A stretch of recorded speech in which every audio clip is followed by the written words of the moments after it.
Almost there.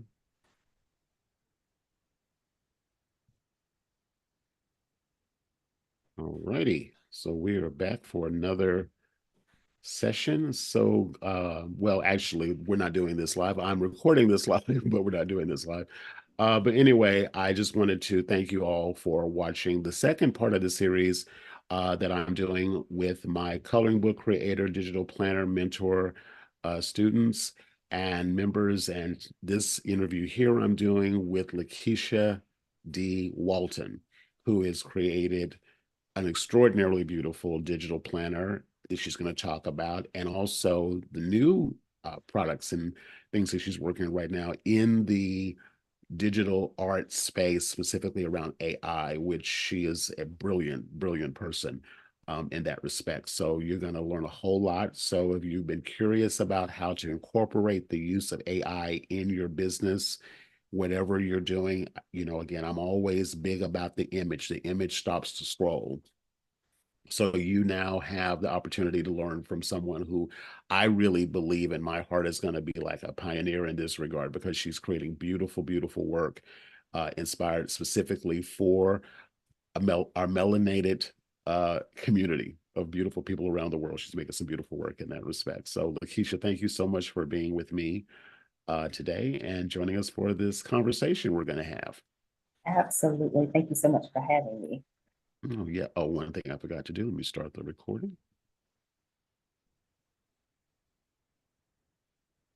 So we have a recording to go with it as well. All right.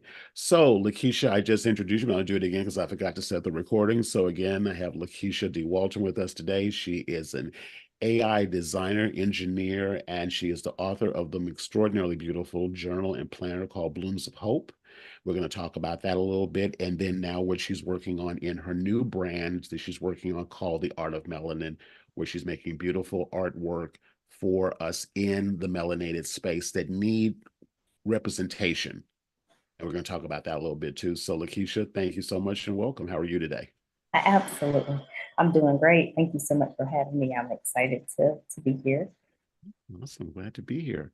So I start out the conversation with how you and I connected. So several months back, I decided to put an idea out there in a Facebook group that LaKeshia and I are both members of regarding the idea of putting together a digital planner.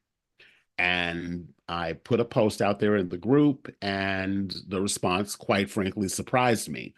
And so I used, actually, it was interesting because in the conversation I had with Deshanda Burton earlier, well, I'll put the link to her interview also in the show notes here. I had forgotten that I used AI, more specifically Midjourney, to create the graphic that I used to actually promote that workshop. And something that she said to me was, she saw the post I wrote in the group, but she said the image is what really made her like, she said, oh, this is me. I want to be this woman. I want to be this woman setting in, because I think I did a scene of a beautiful I would just say African American or African woman in a coffee shop in Paris writing on her digital tablet. And I had made that image and they completely forgot I even did it, not realizing why I was making it. And then when I announced the workshop, I used that image and people just went crazy for it. So it so beautifully ties into our conversation today, because one of the things that I do with all of my coloring book creator, mentor, planner students is we have weekly coaching calls. And on our last coaching call that we did, I talked a lot about, well, a lot about using image and the importance of imagery and how it stops the scroll in the news feed when we're out there trying to get get attention to our things. So this is perfect to, as we segue into our conversation today, LaKeshia, to talk about imagery and what you're doing to help us as creative entrepreneurs use imagery more specifically that speaks to our audience, our people, which is global. I mean, we're universal, but imagery about us is not that, it's just not as extensive, put it like that. So Yeah. we're going to talk about the importance of imagery. Anyway, with that said, LaKeshia, what was your initial idea? What inspired you to even want to make? Well, first of all, tell us a little bit about yourself, and then tell us what inspired you to even want to create a journal? Like what attracted you to me to want to say, okay, I want to find out more about that. I want to put together what he's doing. Absolutely. So I woke up in the middle of the night and saw your post. The interesting thing is when I saw your post, I had already done or drafted a journal, and it had been sitting in Canva for probably a few months at that point. And so when I saw your post, I was like, oh, well, I can get my journal out of Canva, have it go live, but it'd be nice to have a companion product to go with it. So I attended the initial session and yeah, was able to create the planner. I guess I need to back up a little bit because I forgot to introduce myself. It's fine. It's all good. So I am LaKeshia Walton. I am an author, an AI artist. I consider myself a graphic designer and also a ghost creator.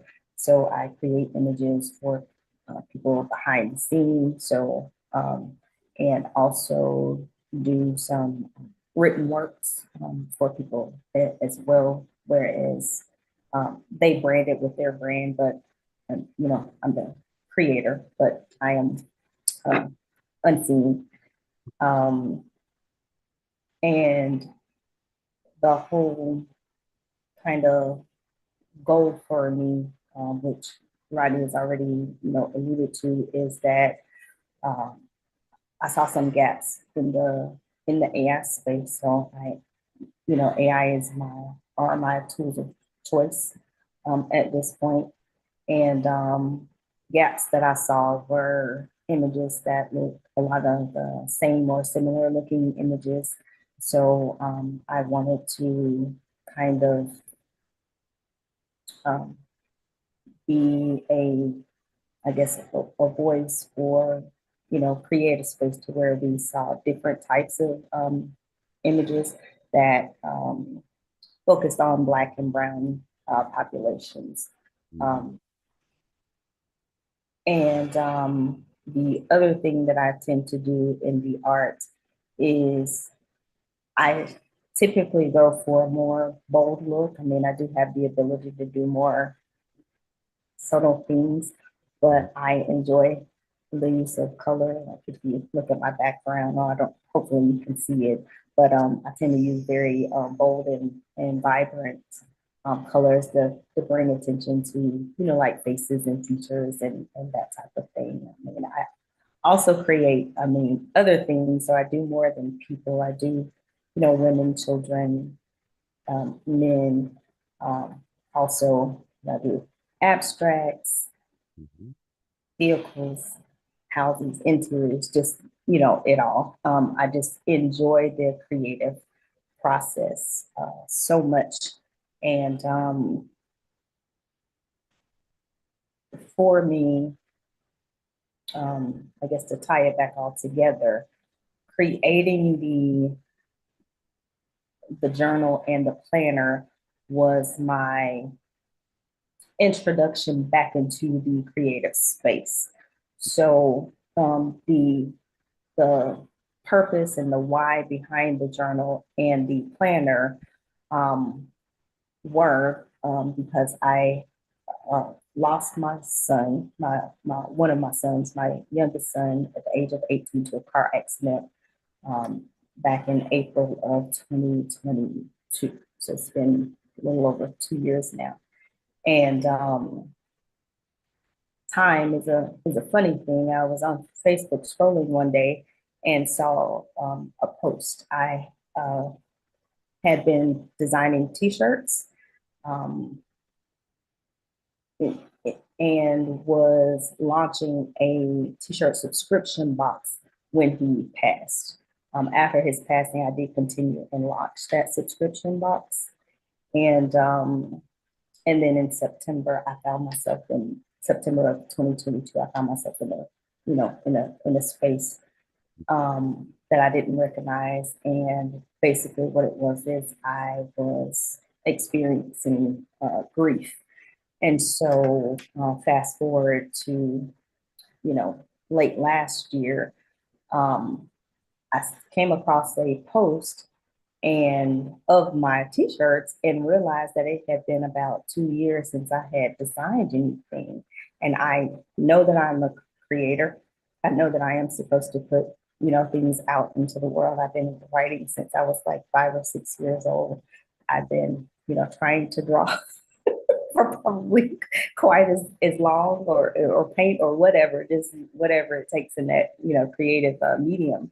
Mhm. And but something told me to create the journal. And once the journal was done, it's Yeah. like it opened up for me like this whole world. And, I had been seeing AI and had been curious about it and was trying to figure out how do I access it? How do I be a part of this? Because I love it. All of the things that I had, all of the images I wanted to see and the ones that I could see in my head, I could now produce them out Mhm. into the world. And that's just an amazing thing Mhm. for me. Oh, goodness. Yeah, it's what I love about it, and I'm going to share your journal in a moment. And what you said something that I wanted to really emphasize is that you already using the tools, but you really got, and I would probably be accurate in saying, really a workout in using the tools in the creation of the planner that you made. Yes. And even though the way we connected was that the planner would be sort of the focus in terms of your messaging and what you're putting out there in the world, you really did it in part, based on our conversations, and I hope I'm not speaking out of turn here, but in part as a cathartic exercise Yes, I to agree. process what was going on for you. Would that be accurate to say? Right. That is accurate. It was cathartic. And it because I had tried to create, I had been trying, like I would sit down and get in front of Canva because Canva was what I knew prior to being introduced to some of the other AI tools. And I'd just be staring at a blank page or I'd put something up and it's just kind of like it wouldn't, come to me like I wanted it to. And it wasn't until the journal was done that it was unlocked. And so, I'm like, okay, so I did the journal. What's next? And so when I saw your planner post, it's like, okay, I already had, some images because I did use AI, to design my cover and my interior pages and whatnot. And it wasn't until I did that everything just kind of started to flow like I guess, kind of old flow that I'm used to having when I create. Mhm. um, yeah. So, and it was it's an amazing feeling to be back in that space because it's like it's brought a sense of, I guess, some sense of normalcy because of course things change after someone passes and my Right. being my son is an extremely close loss and so you're oftentimes searching for pieces of your old self because Mhm. it'll never be completely the same but there are parts that you can grasp and kind of hold on to and so whereas I'm not necessarily doing t-shirts still designing which was Mhm. always the purpose and the point behind the t-shirts in the first place was the design and having a message and so this is a little bit different but at the same time, the same because even my T-shirt brand at the time was also centered around, representation for Black and Brown populations Mhm. in spaces because I just feel like we are often underrepresented in a lot of spaces. Mhm. Mhm. Very true. Very true. What I want to do, I'm going to pop over to and share the screen with everyone watching. if you are listening to the audio iteration of this interview on the podcast, the link to the video interview between LaKeshia and I is on YouTube. So I'll put that link there. So let me just pop up well, first let's show what inspired you, again, opening the door for you to even start this. We'll start with showing your planner that you made in our work together initially. So this is the planner that LaKeshia has created. Again, it's called Blooms of Hope, Healing Through Grief. And let me just kind of make this a little bit smaller. So, again, when in my program, I haven't given like pre-done templates or anything like that. Everyone designs everything really from scratch. I'm there to sort of, I guess, guide or shepherd or coach or whatever, to sort of get it all pulled together, but I don't give a lot of templates and things like that. I definitely don't give cover art designs or anything of that nature. And so when LaKeshia, just literally everyone comes to me with just an idea. And then my goal is to help try to put some framework around the idea so that we can make something visual so that you can proceed with it. And so these images that you're looking at, just the cover of the journal, the planner, is all created with her resources and skills with using AI tools. So could you tell us a little bit about just what inspired? I know you knew what you wanted to make the planner about, but what sort of inspired the color tones that you picked, why you chose the flower, the daffodil, all of that to kind of give us some point of reference. Yes, absolutely. So um, the planner, everything about it, for the most part, has a meaning to it. So I wanted to create something that was uh, that ushered in healing, that also was a sense of comfort and a sense of peace to people that are walking through grief journeys. And so I chose greens because it's often associated with health and healing. Mhm, And yellow is a symbol of hope. And the daffodil is a symbol of hope, growth, and renewal. And so in creating the imagery, it was important that everything tie in together, from the title to what you're seeing, meaning the heart. The heart, of course, symbolizes love. There is light shining through through the upper background as a symbolization of, walking into a better, a better position. You're coming from a place of darkness into light. It's also symbolization, if you are a believer, a Christian, often a symbolization for for God. And so I just wanted to incorporate as much of that without necessarily having to say the words, but you could see it and you could feel it, when you interact with the planner and also uh, the journal. mhm, mhm, mhm. Yeah. Yeah.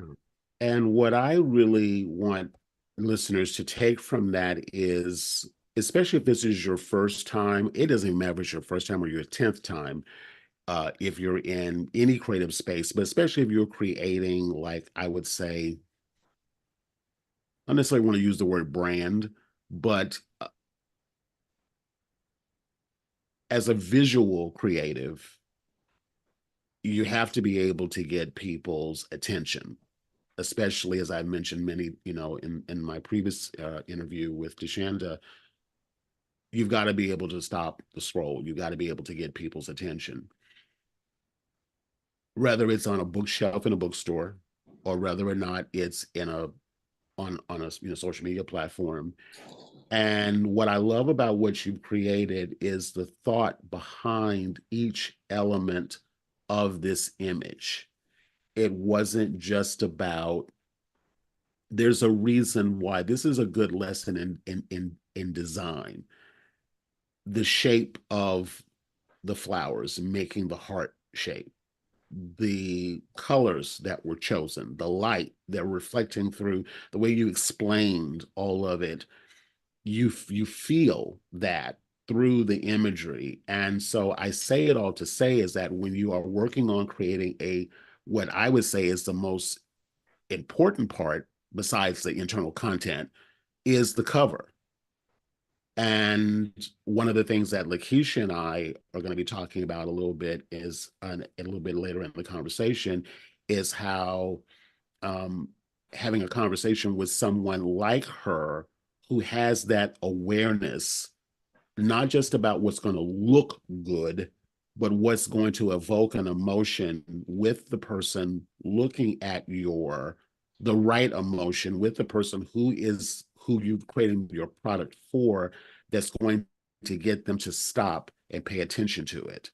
And understanding that it's not just about putting in some prompts into Mid-Journey or whatever you're using and having it spit out something and go, ooh, but it's like, what's the thought behind it? And so I'd love to get your, feedback about that a little bit, And that's exactly what it was for me. Like I I guess spent some time thinking about how I wanted people to feel. And I could, do a lot of basing that off of myself and how I wanted to feel when I, was if I were to interact with something like that, a product such as the planner or the journal. And for me, which it may seem backwards to other people, but before I did anything on the interior, I had to get clear about what my cover was going to look like, because it was going to help me to design the interior Mhm. of my work. And so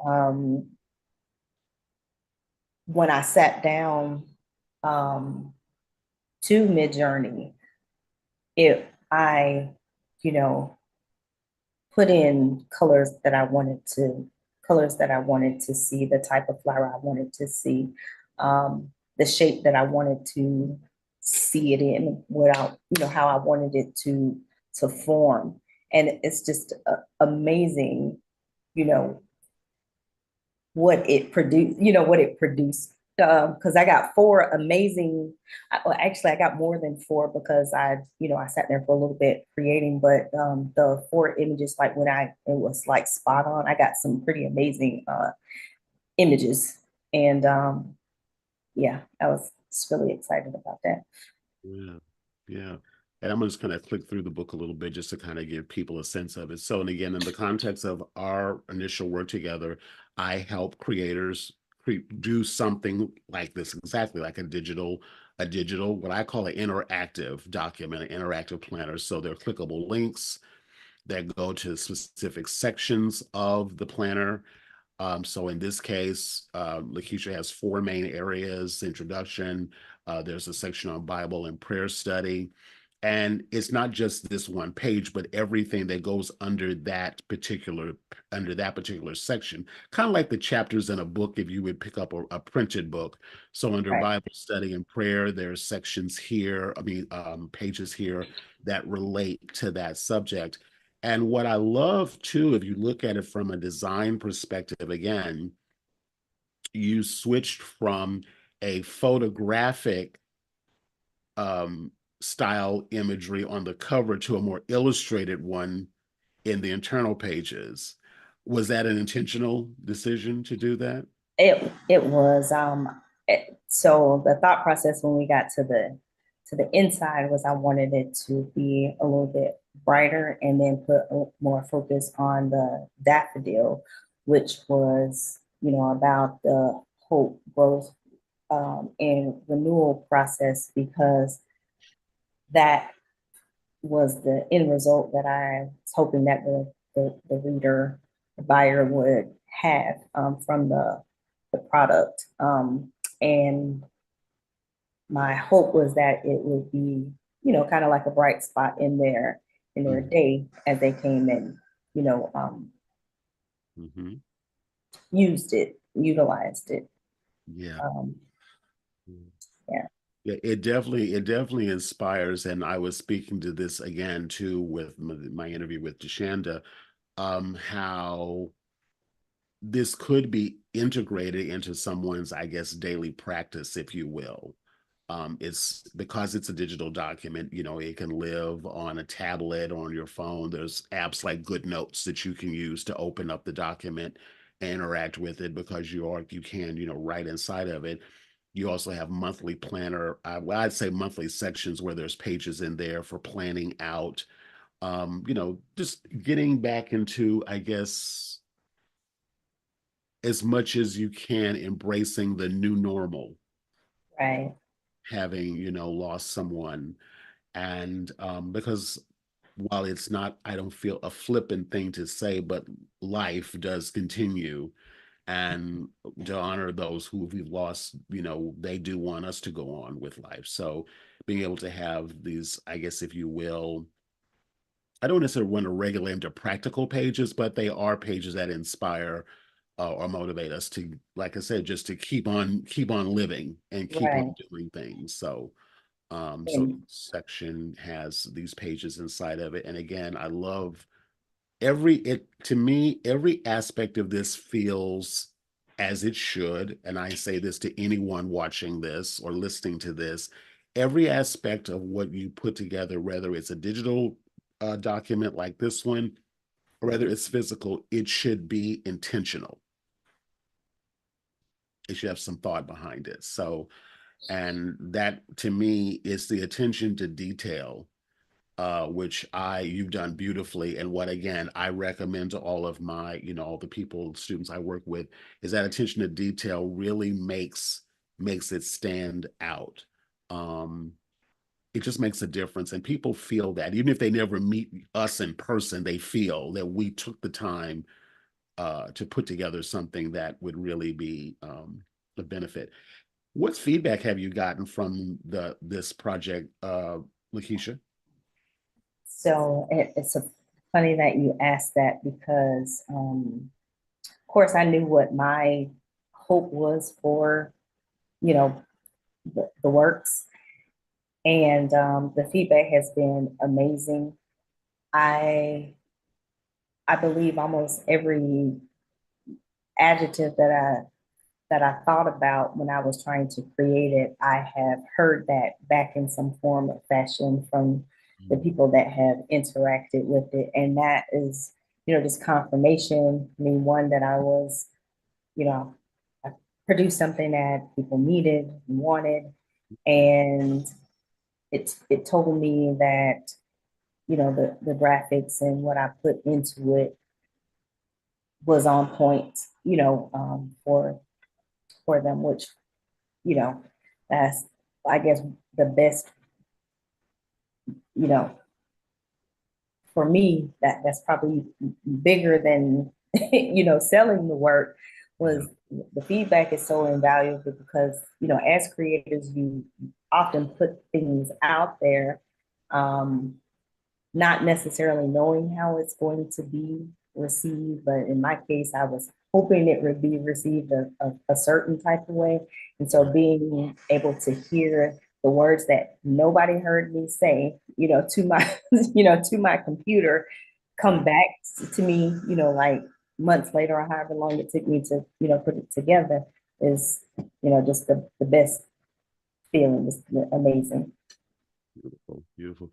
What would you say to anyone who is like yourself, wanting to express a part of themselves that has deep meaning for them, pouring it into something like this? What would you, because when I spoke with Deshanda earlier, she talked much about deepening her relationship with God. But while if you are a person of faith, you probably heard that term a lot. but the way she spoke about it in regards to the number one gift that we all have from God, which is the first gift he gives us, which is the power, which is breath. Mhm. And then the last thing we have before we leave here is the power of breath. And the way she spoke about it, it just like went like, oh, I never thought about it that way. Right. So for someone who has made something as a deep personal meaning to you, how important do you feel that is in creating any kind of product or So um, I was thinking about this the other day is that often, there are many names for God. One of the names is creator, right? And so it's interesting as, you know, um, having that connection to him. I often refer to myself as a creator. Not that I'm not saying that I'm a God by any means, but it's, I am a reflection of Mhm, him. mhm, And so, being that, it is an amazing feeling to be able to take something and create it and put it out into the world, and mhm, then for people to receive it. It's been interesting because I been posting on social media for a number of years, from just yeah. different things that I've done over the years. But when I really started um, focusing on my images and putting them out there, the reactions have been amazing. Like it, I'm gonna get it. I've gotten emails, I get inboxes. Today I received a video where someone had used one of the images as inspiration to create another type of art. So it just being able to create, because I mean, I think we were put here to build, Mhm, um, mhm, and that's going to mean different things for different people. But for me, it it's from a um, creative space, mhm, um, to be able to put your heart into it, and for people to be able to feel that. So when I heard the feedback, and when I hear the feedback, it's like God is telling me I'm on the right track. mhm, It's like, mhm, hey, this is what you're supposed to be. This is what you're supposed to be doing. And because the words that nobody heard the words that I said, mhm, except for me, and whatever I type into my AI generator or whatnot. So it's just, I don't know. It's an indescribable type type of feeling. I'm like, wow, and it just further confirms that I'm doing what I'm supposed to be, doing. So it's mhm, one, putting out quality, imagery and work, and things that people feel a connection to. So it's like, I guess I say a weird kind of way, mhm, it connects them back to, the source, mhm, which is beyond, it's beyond me. I mean, I'm just using Midjourney or whatever AI tool as a tool, basically. But for people to connect with it, it's just, I don't know. It's just an amazing. I have a question that I want to ask you. I'd love to hear your opinion about it. And it came to me as you were speaking. So I'll share what my thoughts are, then I'll ask, I want to get your opinion about it. So the whole world of AI, more specifically around the usage in creativity, art more specifically, really has a pretty strong mixed bag. There are some who are just completely adopters, like, ourselves, and embrace it as, I'm going to label it as a resource, not the source. Mm-hmm. And then there's the other camp, which is just dead set against it and anything about it. And I'm curious, from your perspective, how do you bridge that with yourself and maybe to others who are in that, I just don't think that this is something we should be using, Mm-hmm. and to those who are, I mean, I have my thought about it, but I want to hear what you have to say about it. Right. So that, I guess, can be a tricky thing. It's not necessarily tricky for me because I think that we are given tools um, to use, and it's sometimes how we use them, meaning anything can have, unethical or immoral type things, it's what you put into it type of thing. And I've seen, I haven't engaged in the battles around AI, but I have seen them going on in the comment sections and whatnot. And my personal belief is there are a lot of people that are probably going to be a little bit behind, or a lot behind, depending on how much they resist. I don't think people realize just how much AI is a part of our lives, and it is not new. AI has been around, the term, since I think like the 1950s or so. It's been around for a long time. How we use it is what's changed probably in the last, probably 5 years or so, meaning it's accessible to almost everyone, anyone, if you have a phone or a device. Most of these devices that we utilize, there's some AI component to it, whether we realize it or not. If you're interacting with uh, Siri or Alexa and some of the rest of them, you have been using AI, whether you realize it or not. Yes. I don't own, Alexa. I do have an iPhone, so I've been using Siri for forever. But I choose to use AI to create imagery, Mhm. and at a simplistic level. Um, Mhm. but I liken it, or what's happening right now reminds me of the internet kind of becoming a thing.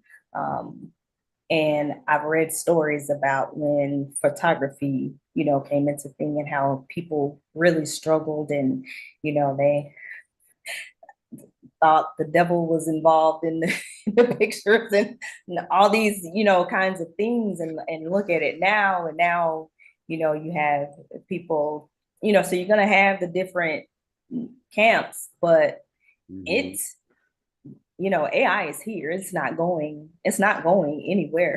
um, Mhm. how we use it, how we employ it, may change over time. But I a project that I was on, uh, last year, the year before, one of the AI tools, something that I used to do by hand. One of the things that I would do was, I was in charge of engagement for my team during this time.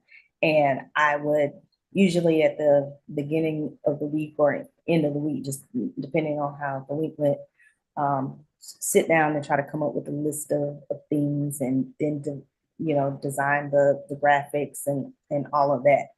Mhm. Mhm. when I got introduced to Chat GPT, what took me, what was taking me probably a number of hours to do as far as like coming up with the ideas and all this kind of stuff, a matter of minutes. My workflow went from few hours to a matter of minutes. So, it, gave me a list of ideas. I filtered through, what I would use, what I wouldn't use. And then I just had to come up with the graphics, put it together, and then I schedule it, Yeah, get ready to go. So it does have the power to ease our flow. It's just that, you don't allow the tools to dictate to you. You dictate to the tool. You're the person that's in charge. The AI can't do anything without our input, into exactly. it. So, um, Exactly. Exactly. You brought up some really good points. One is that and I think what so many people fear, and maybe that's because of some of the things that are being said about it. Now we live in a world where there's so much polarization going on. That's just the way the world sort of works right now, is everything has to be dramatically polarized. But at the end of the day, a human being still has to be behind the creation of something. Yes, the tool, like you mentioned digital cameras in a moment, a moment ago, I started out in photography about 30 something years ago before digital cameras came onto the scene. And one of the things that actually me personally made me not continue pursuing photography in those earlier years was the expense involved in buying and processing film. mm, And so me not knowing, in my naivete back then, not knowing that that was going to become a non-issue in a few years. But that was the number one thing that made me stop, because I was very into photography, but I thought the price of film, the processing of the film, and if I didn't want to pay for processing film, I had to be around chemicals to be able to process the film, which I had zero interest in doing. And then, of course, digital cameras came on the scene. And I liken a lot of the conversation that's happening now around AI to what many photographers said back then when we transitioned from film into digital, that it was going to kill the photography business and photographers wouldn't get work anymore. And I now hear the same rumblings happening now with AI. mhm, But what I will say is that as everything happens in life throughout the span of life on this planet, is that we have to evolve with what's happening. There was a time I would just really quick side note. I was watching an episode of Downton Abbey, and it was like in the 1920s, maybe before 1920. And they wanted to listen to the king give us a talk to the nation. And they ordered, because this was back when the lighting was lamps. It wasn't like hit a switch. This is the right. time period we're talking about. But they ordered this new invention to be able to listen to the king's speech, and they called it a wireless. The wireless was a radio. But back in that era, that's what they called wireless. Right. And they ordered it to listen to the king's speech and then got it out of the house as quickly as possible. And when I saw that scene, it made me laugh because I thought, wow, they used a term that because I said, well, why were they calling it wireless? But that was, to them, it was, through airwaves Right. that even they had back then. The point I'm making, to circle the plane, is that we went from walking to horse and buggy. And I'm sure there were people when horse and buggy came on the scene thought that was gonna, do something. And then we went from that to the car. And then everyone thought that was gonna be the end of everything. This is just the evolvement of us as a species. We are going to be, I'll there's one last thing and I'll leave it and we'll move on to talking about what we're looking on the screen. 20 years ago, no one in their right mind would ever think that they could open up a tab on their phone and order a car from a stranger. You got into, without thinking twice about it, to have them take you anywhere. Right. Not only where you live, but anywhere on the planet you can go. Now you can open up an app and hit a button and have a stranger, someone you don't know, pull up in their car and you get in it. Willingly. Right. Or they bring you food. You don't know this person. Absolutely. But we do it now without even thinking about it. So I just want to circle it back to say is that if you were in that camp where you're like, AI, blah, blah, blah, blah, blah, think about so many things that were just completely unquestionable Right. that we don't even think about anymore, Right. you know? And I think I don't think I know based on history, just in the art space, is that if we're learning about AI in the levels in which we are now as a general public learning about it now, the next thing is already out there and been out there. We just don't know about it yet. Absolutely. If you don't mind, I wanted to chime in here with a couple of points. And you're right, for it to be as mainstream as it is. So when I was seeing people use it, but I hadn't figured out how they were, I was seeing images. This is before the images look like the images now. Looking at what I was seeing, 2 years ago, it's it's quite comical, at this point. But at the time, it was just like amazing because you now have the power to get what was in your head out, onto your screen. Like it's hard often for us to um, specifically melanated peoples to find images that look like us out in the space. Mhm. But before I go into that, if you think about hospitals, specifically like surgeries and that type of thing, AI has been around for a long time. They have been helping to perform, surgeries, if not performing the surgery themselves. The doctor is controlling, whatever from, either a remote control or video or whatever it is. It's not new. It's just the accessibility factor. What one thing that especially when it comes to Black and brown people that I think that you should keep in mind is that so ChatGPT is a what they call a LLM, which is a language learning model. So it learns by what you input. These systems that are developed have inherent bias because the people that are putting them together do not look like us. They are typically, white, male, that type of that demographic. And initially, when I was creating images, I was using ChatGPT to create my images, specifically DALL-E 3, which is their image creation tool.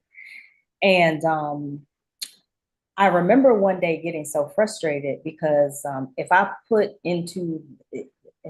prompted and put in that I wanted to create I don't know, a woman sitting on the beach, sipping a beverage or writing or whatever it was, every time the woman was going to be um, a, a white or Caucasian woman. Mhm. Mhm. And in order for me to generate images that look like me, I had to put in African American, Black, Mhm. some type of descriptor.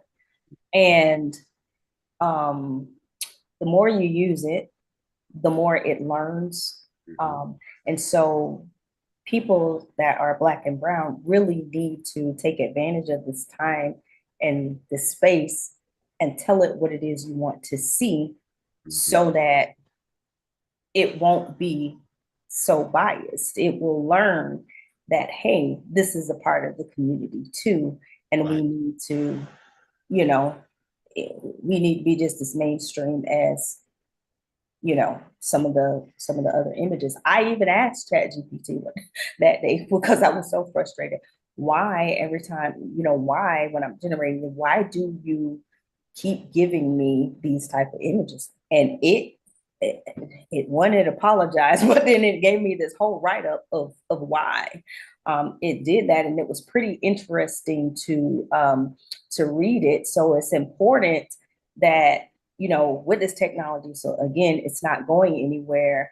Um, it would, in my opinion, behoove you to be a part of the foundation and the groundwork of this, and have a voice and a say in what it is you want to see created, the outputs that you want to see, and the outputs that, that should, because in 2024 we should not still have the same, you know the world is not just one way. We still shouldn't be, if I put in a man or a woman or a child, why is Right. there no consideration for all these other groups of people? So even if it didn't generate, a Black person, could I Right. not get a Asian person, Ghanaian, any Right. Right. Right. ethnicity, that type of thing. So be a part of the teaching of, it's, I guess, kind of in its pioneer kind of, phase right now. They describe it as the wild, wild west. Yeah. Um, Yeah. yeah, Yeah. Which means, in my opinion, that means that it does open up a lot of opportunity. And of course, inherently, whenever there's a lot of opportunity, what comes alongside of it is also risk. right. It's true. But that's also a part of the whole journey. It doesn't matter what it is. Like I said, Right. someone had to be comfortable enough to risk getting in that car with a stranger through an Right. app in order for, well, you did it and you came home okay, then I guess I'll try it. You know what I'm saying? But that's kind of how that's how we look at it. So I'll just land the plane on this part of the conversation about the whole use of and the adoption of AI as this for creatives, specifically for this audience who is listening to this episode. It can be viewed as a bane of your existence or an assistant to you. And do what feels right for you. But I personally, based on, and I'll say I have probably like a little bit above a freshman level understanding of AI. Um, Even though I've created a GPT, but I did that really not knowing exactly what I was doing. But anyway, but the point I'm making is that I'm literally at that freshman level, barely freshman level of it. And it absolutely blows me away. And I looked at it, and I'll talk a little bit about I'll put it all in the notes here, but I created GPT to help someone get the ideation of a potential of a coloring book, plan, or journal. You don't have to, only thing you need to create is just a sentence description about what interests you and what you think you might want to make a book about. And the GPT gives you a detailed sort of overview of potential titles for books, what could go inside the books, positioning of the book in the marketplace, what the cover could possibly look like, what you should include inside the book. I mean, it really, with just a one sentence description, it gives you that information. As LaKeshia mentioned a moment ago, which was so clear to me, if you are a creator in the more traditional sense, meaning that it's all coming from your own effort, sweat, ideation, whatever the case may be, research, what have you, the amount of time that even Chat GPT can save us now is it just makes me laugh. Like I put in a sentence description and it gives me this really detailed outline. And as I shared earlier, I'm working on a book project that got inspired by the use of my own GPT that I initially wasn't going to it to look for an idea for a book I actually wanted to make. But I was so inspired by the result it gave me that I'm actually putting the book together. Not only that, but I'm now using the resources that were mentioned to me to be able to literally get it done far faster than if I was sitting there trying to manually come up with everything on my own. And again, it just emphasized the word assistant. It's an assistant to me. It works with me or maybe for me, but not taking over because I still must make decisions. You know, it's not at the point yet in the context of our conversation that I can go and put in what I want ChatGPT to do, and it develop that physical product and upload it to Amazon and make it available for sale. It's not there yet. Someone human still has to go behind and then physically organize the document, put all the resources together, format it, then upload it to Amazon. If I'm going to use that platform as an example, a human still has to be behind. We are not obsolete yet. So I guess lay that to rest and use it in the context of which I believe you choose to view it as an assistant. Right. It's something that none of us can ever buy back, no matter how much money we ever have, is time. Absolutely. It's time. Yep. So what we're looking on the screen here, as I've had up for a little bit, if you listen to the podcast, go to the YouTube video, or the links are going to be in the show notes as well.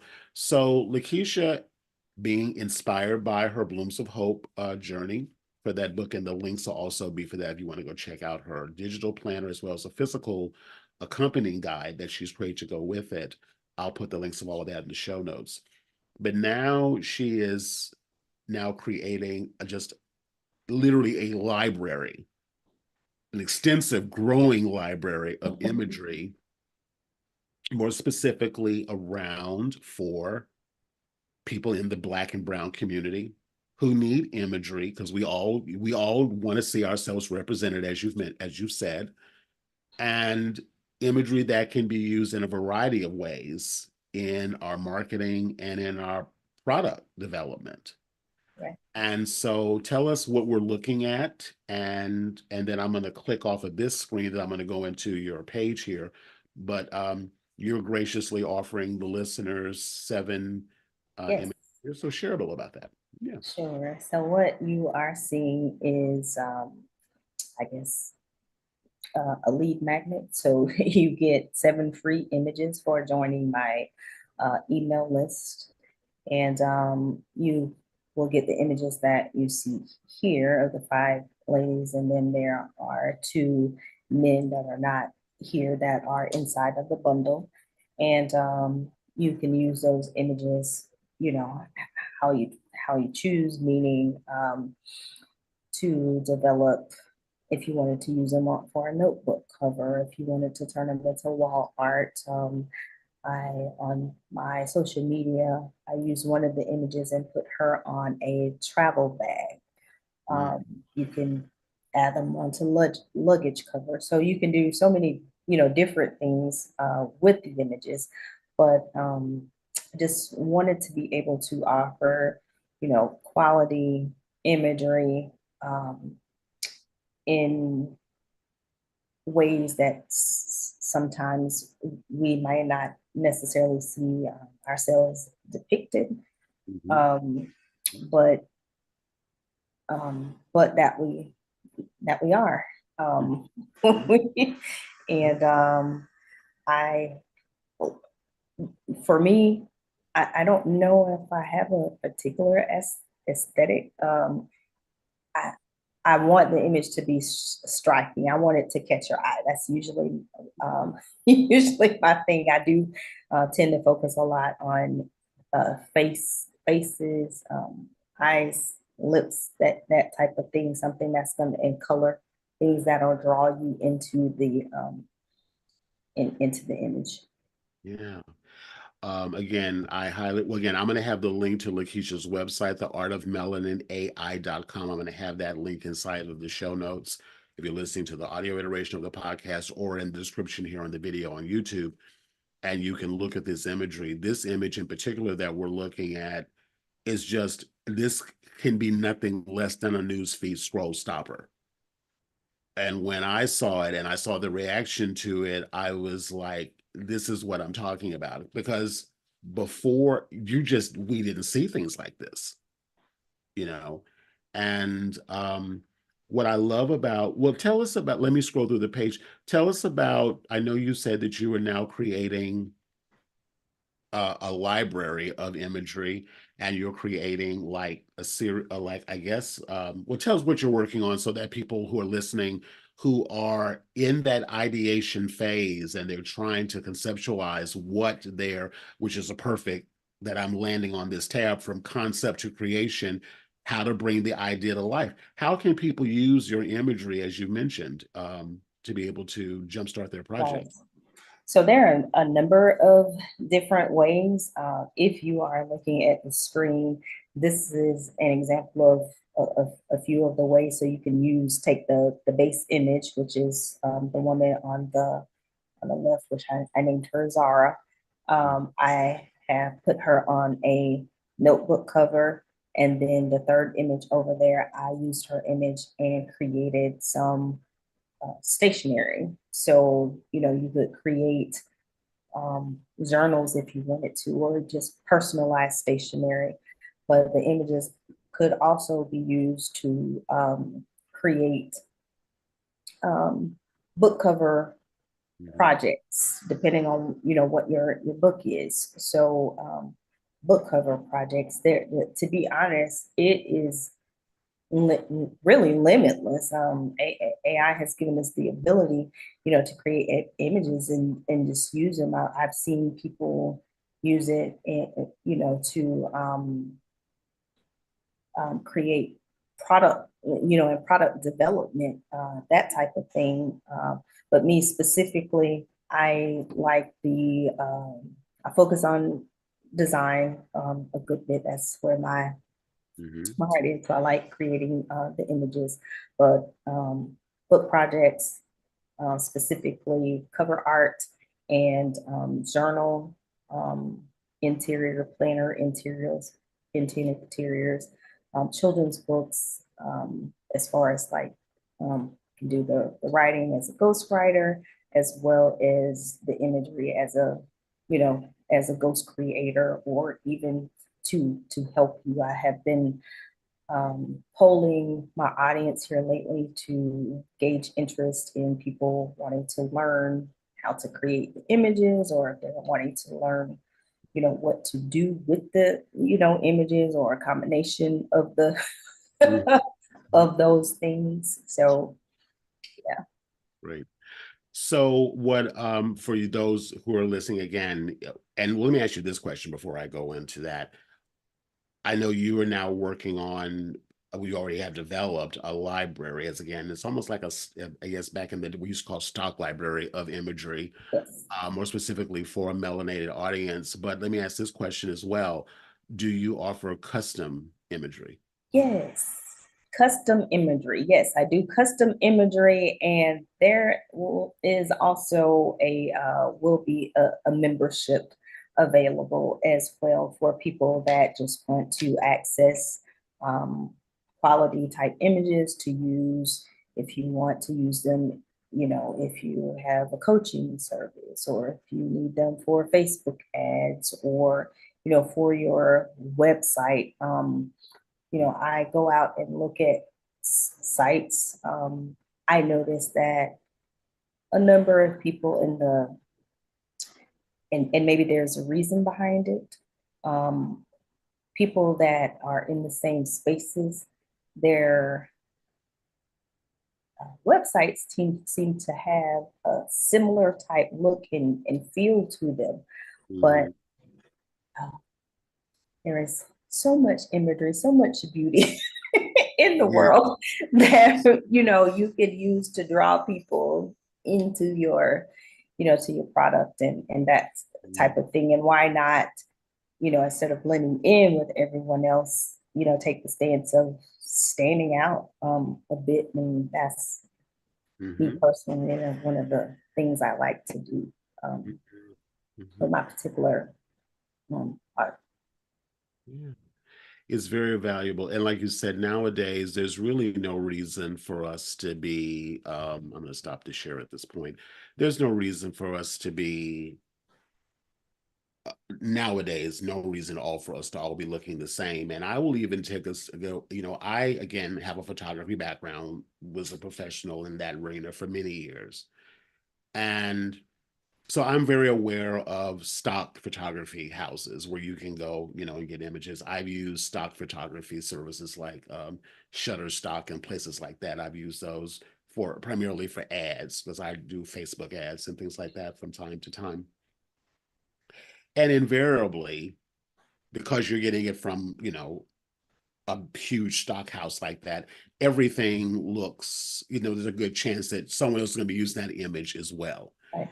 And so now what I see, the opportunity that this has opened up for us as individual, what you call solopreneurs, if you will, that we can now have custom imagery just for our brand, our message, our audience that won't look like everyone else's.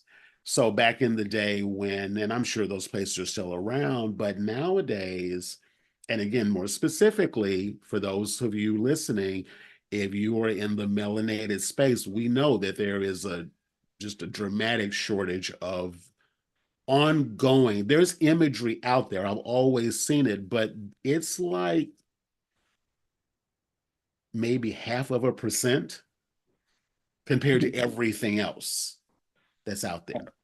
And so needing imagery that represents us more specifically and our brand, if you will, is really a needed uh, service, in my opinion.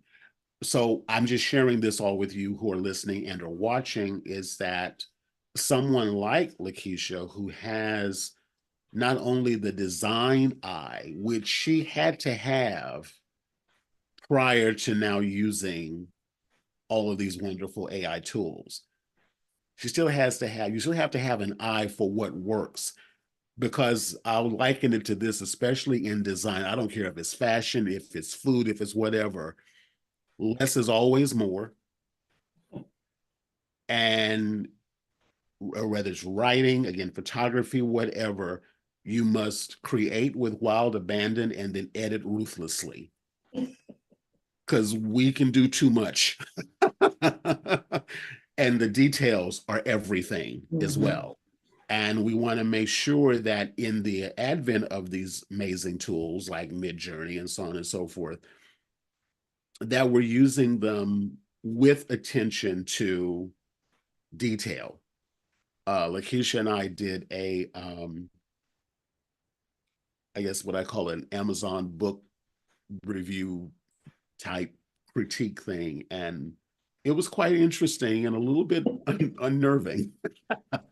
So it was clear AI was used, but we're looking at these covers and we're like going, you didn't notice that?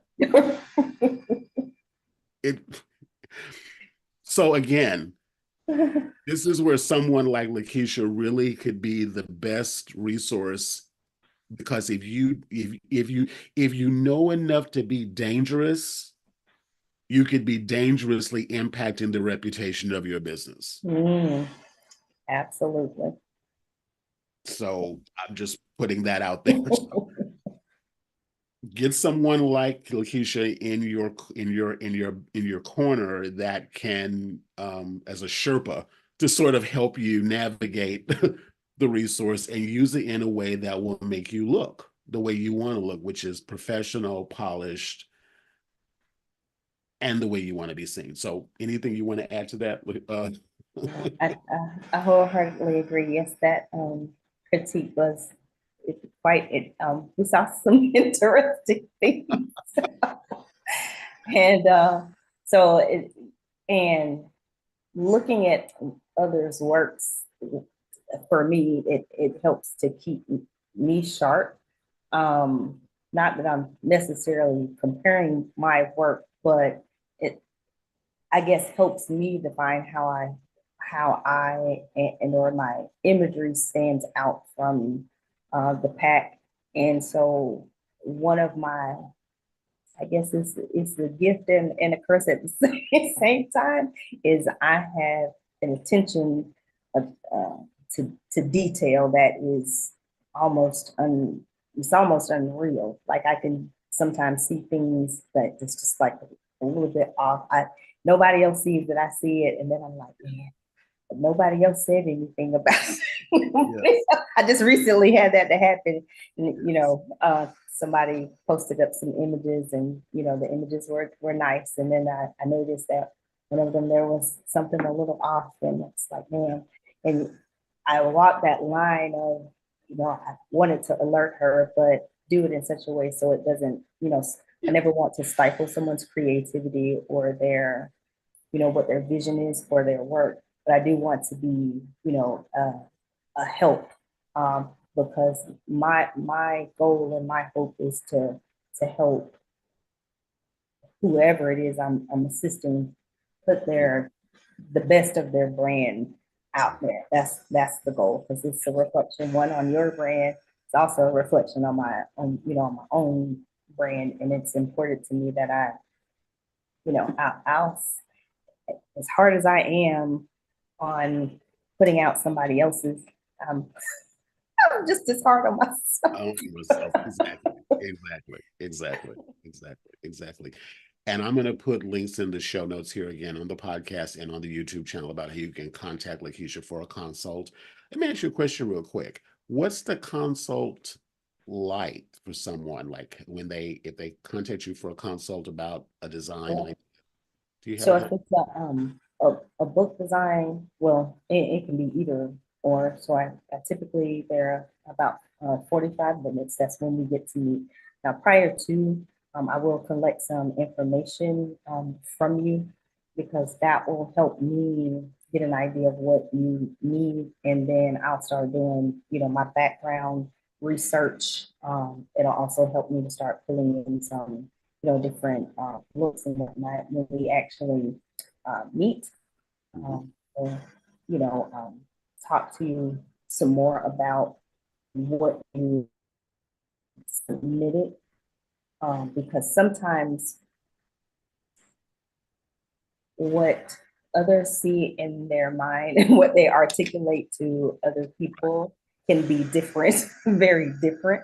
So I want to make sure we're on the same pages. And I, of course, want to come to the meeting with some, with some sample images to see I'm on the right track. We need to go in a different direction, that type of thing. So, Exactly.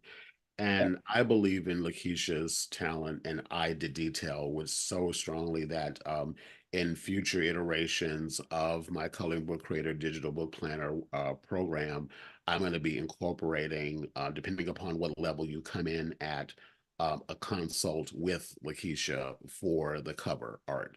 Because especially after the advent of my GPT and the project I'm currently working on right now with um, I'm calling a passion project right now, is as creators, especially in the space of what we're talking about in this conversation, you've got to get the idea out in the world as quickly as possible to get feedback, input about your idea as you're developing it. The thing I want to leave everyone with is please don't do this to yourself and just go off into your little world and spend months creating your whatever it is that you're doing and then say, ta-da, here it is. You are a creative that creates art, product, physical product, whatever that may be, but you also are a creative entrepreneur. And an entrepreneur has a business, and a business is a business that needs to generate income. And so, in order to do that, you got to have things out there that people want to buy. So, I say in the very beginning of the ideation process, one of the things that I'm going to actually require before we even get into what's going to be on the inside of the book, what's the cover going to look like? That's one of the first things that needs to happen. Or what are the cover ideas going to look like? And get those out there.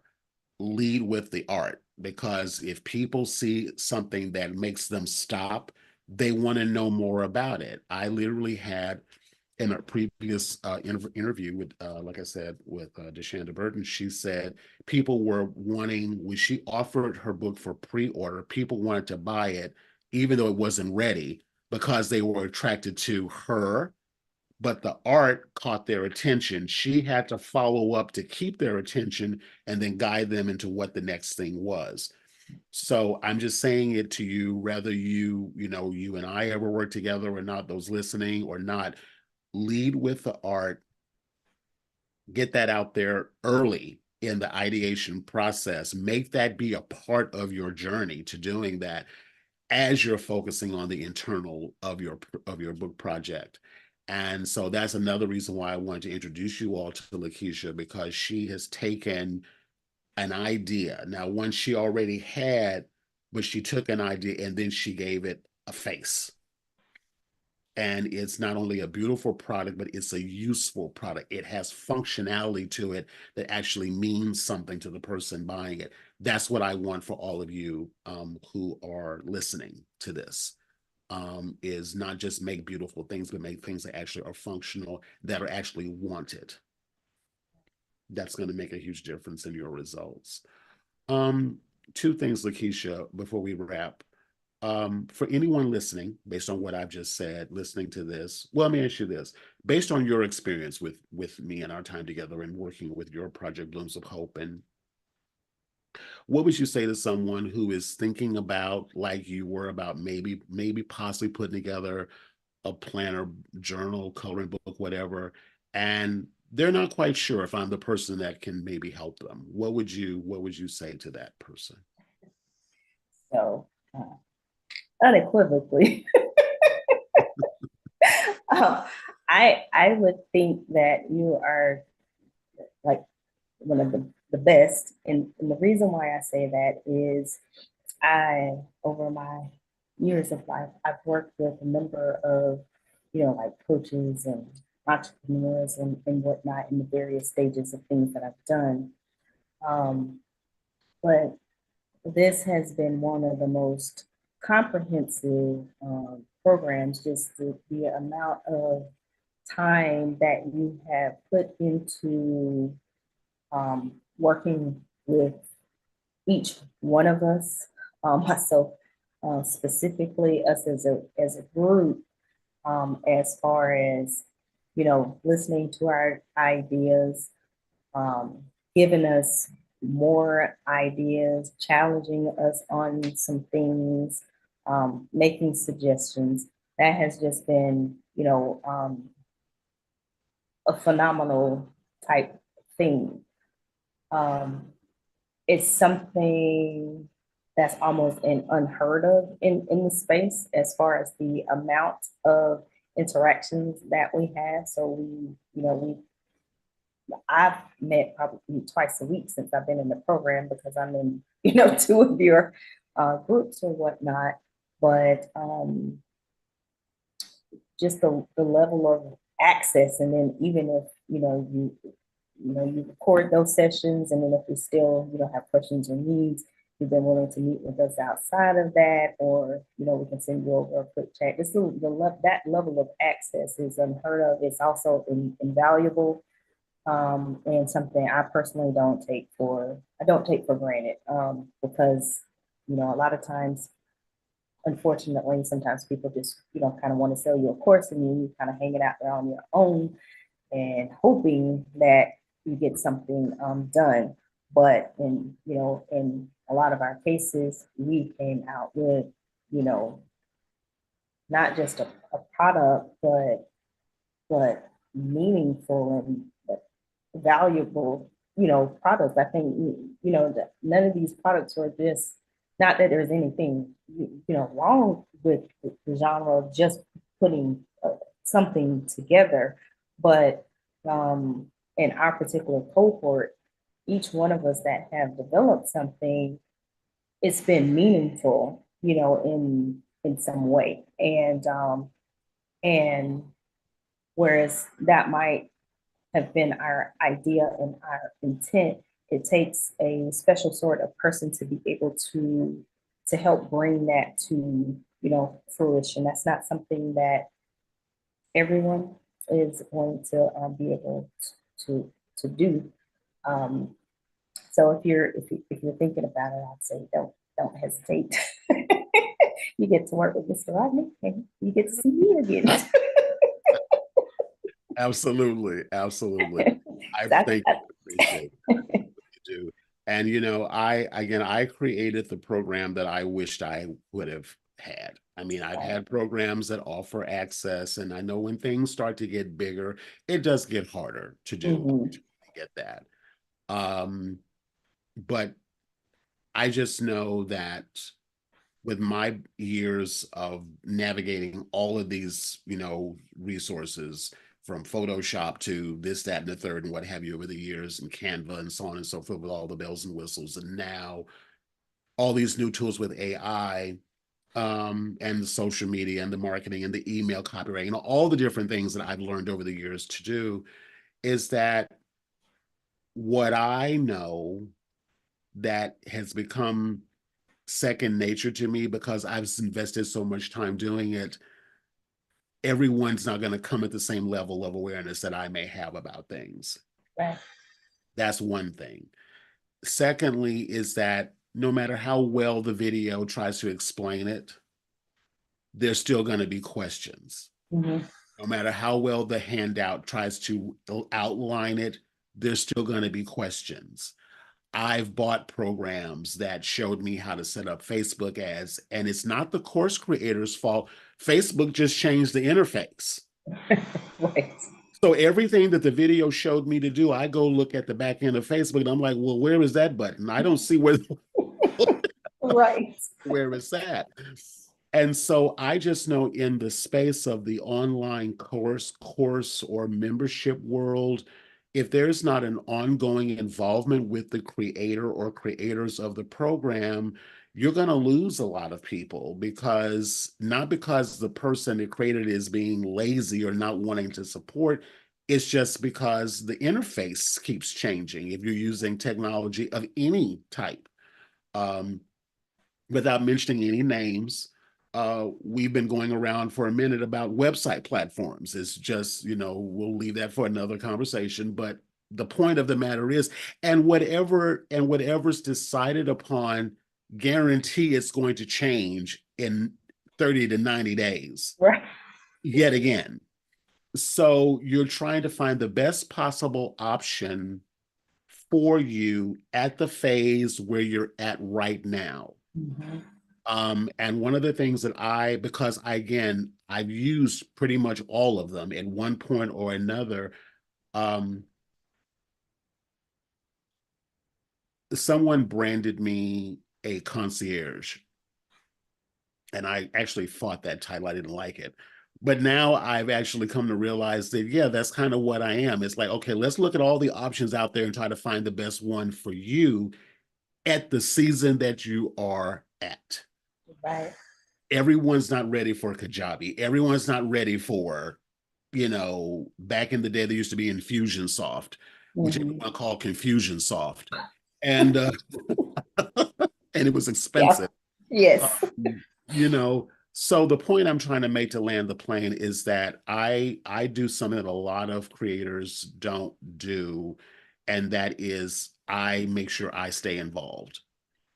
And so by providing that resource, I can hopefully always be able to steer you and guide you. And again, when you're starting out, just simplify things. You don't need all the bells and the whistles and the this and the that and Mhm. the other. You don't have to know all these things.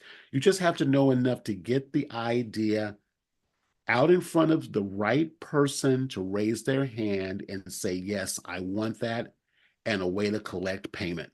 Mhm. That's all you really need to get started. You really don't need everything.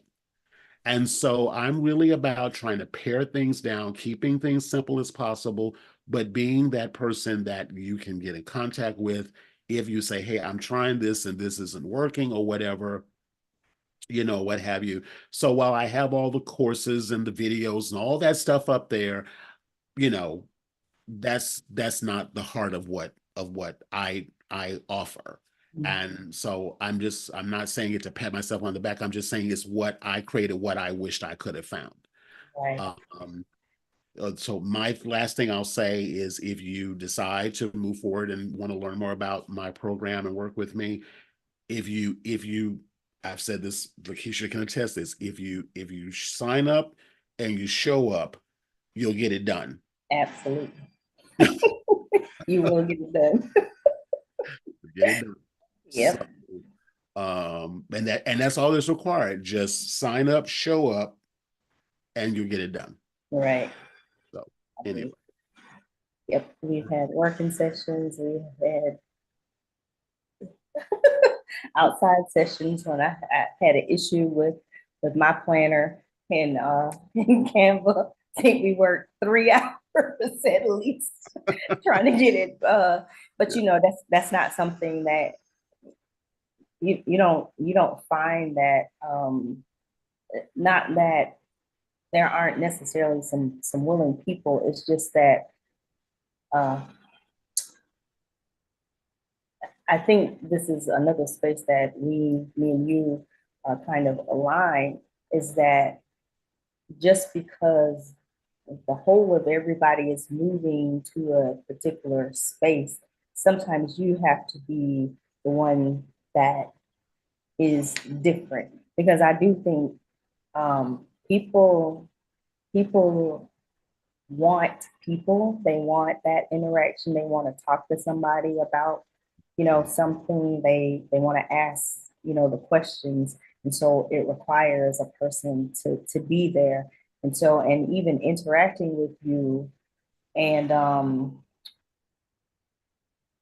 it challenged me to think about my business and how I want to show up in it. Initially, I was like, oh, I could put together these courses and put it on my site, and I can make them evergreen, and people can go on there and buy them, and I may still do some of that, but I also know that it's going to be very important for me to show up and be involved in the process, so that people can, people often thrive off of connection, and with how the world and whatnot is set up now. Often we are kind of disconnected. So any, touch points that people can make there, wanting those and somewhat needing those. So I guess we'll be kind of like pioneers back to the old way of doing old Yeah, way of doing yeah. things, No, really. seriously.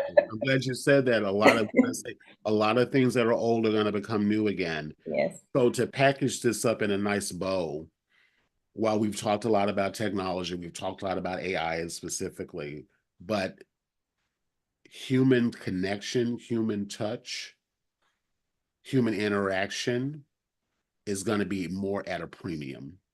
Right. And so I'll leave it with this that I say to everyone who, works with me, work together, is be willing to get in front. Yes. We tend to, as creatives, understandably so, my hands raised, we want to hide. And I don't think we consider it hiding, but it's a form of hiding behind the product. Mhm. We want to stay kind of in this back scene. We don't really want to be in front. And because we live in a world right now where people are so starving for human interaction with genuine people that actually really want to be there, Right.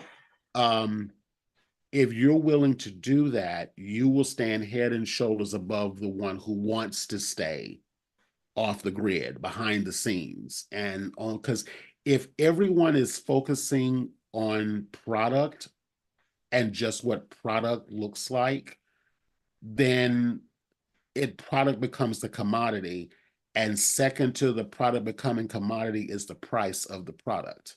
Mhm. And if everyone is now doing the same thing that you're doing, guess what happens in competition? Price starts to go down. You drive the market down because you're competing for price. But when you can show up in person, be the face of something, show that there's going to be a human behind what you do, that level of not only connection but service actually allows you to elevate. And if you think of some of the most expensive brands in the world, things that sell the most luxury items in the world, the human touch is what you're paying for. You're not just paying Mhm. because it says Rolls Royce on the front. You can't take a Rolls Royce to Jiffy Lube. Right. Okay. Right. So Yeah.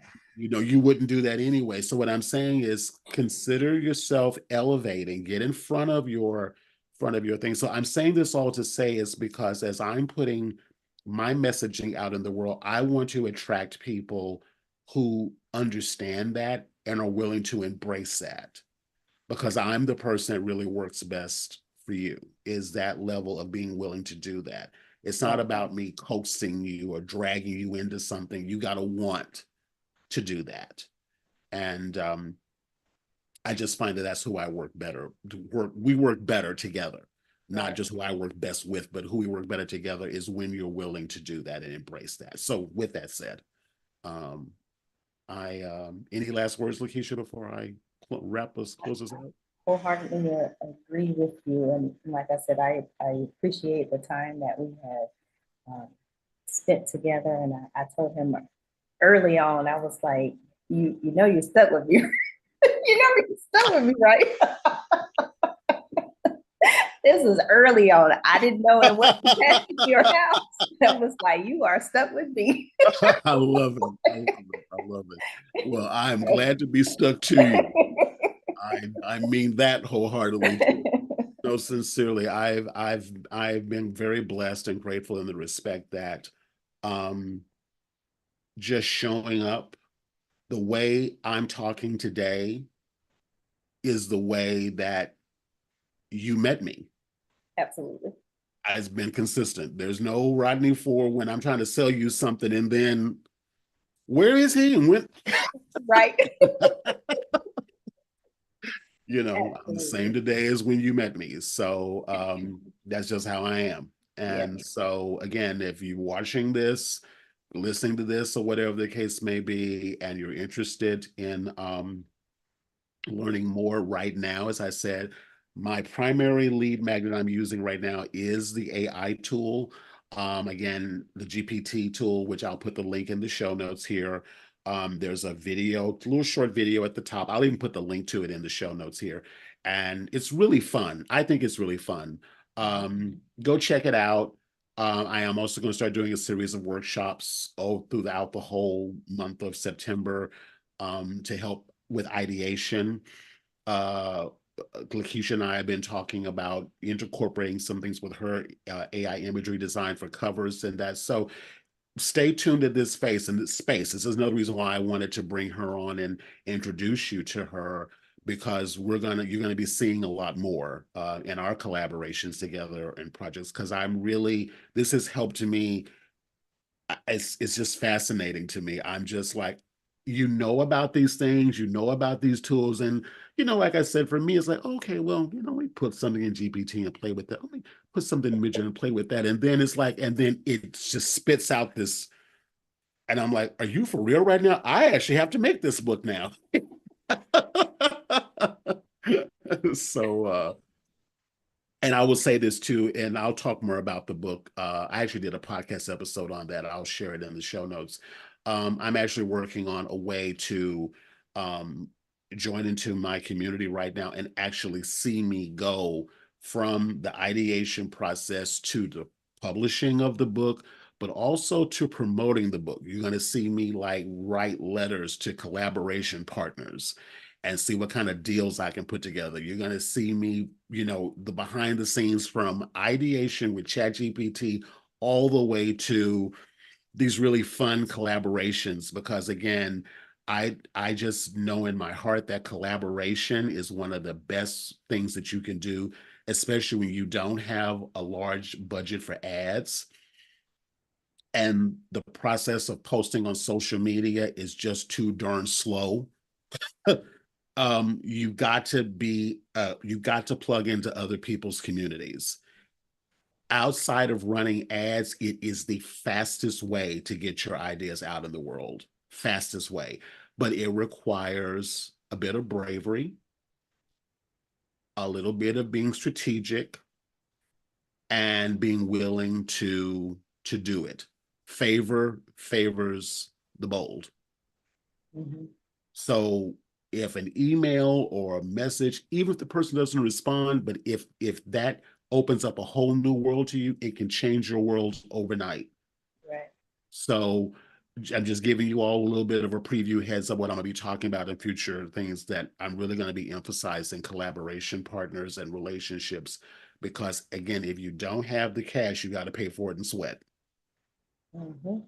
And social media is great. I'm not saying it doesn't work. It's just slow. It's just slow. But one person, one contact can totally shift things. LaKeshia is with me today on this interview because of a hybrid of that conversation. Mhm. And so I really want to be emphasizing that moving forward is the collaboration aspect of it because it really is a game changer. But a lot of people are afraid to do it because they're afraid of being rejected or not hearing anything back. It's just a part of it. You can run an ad and no one click on it. Right. You can do a social media post and no one engages with it, primarily because nobody sees it. But but but there are ways to do it. So anyway, I'm gonna land the plane on that, or we'll be this will be a 5 hour interview. LaKeshia, thank you so much. I'm gonna put the links to all of LaKeshia's resources again to the digital planner, the physical planner. Are you still offering bundles with that? Yes, I do still have bundles available. Okay, all right. Um, So I'll put that information there. I'll put the links to where you can get the 7 free images that she's offering, the Art of Melanin. And also when do you think your membership's gonna go live? um, well, I did a soft run to my email list, but I'm thinking my official day may be like September 1st, September 2nd. Okay, okay, Yeah. all right. So soon, because I've already, you know, curated images. So I had all, August images set and I've been, stockpiling for Wonderful. September and holiday season. Okay. So I'll put the links to everything LaKeshia's offering in the show notes or the description on YouTube. And then I'll have a link to my GPT tool and other resources I have in the show notes. So thank you all so much for watching the replay on this or listening to the podcast episode. Stay tuned to this space. If you're following me if you watch this on YouTube, please subscribe to the channel. I keep forgetting to say that. Subscribe to the channel so that way you'll stay abreast to new videos. I'm going to be putting a lot more content on YouTube as well as developing the podcast. So stay tuned to this space and comment on what you heard today. If anything inspired you, comment on it, and I'll make sure if you address it to LaKeshia, I'll make sure she knows about it. And with that said, I thank you so much for your time. I appreciate it so much. And I'll see you on the next episode, next interview, which will be coming up soon. I'm not sure quite yet,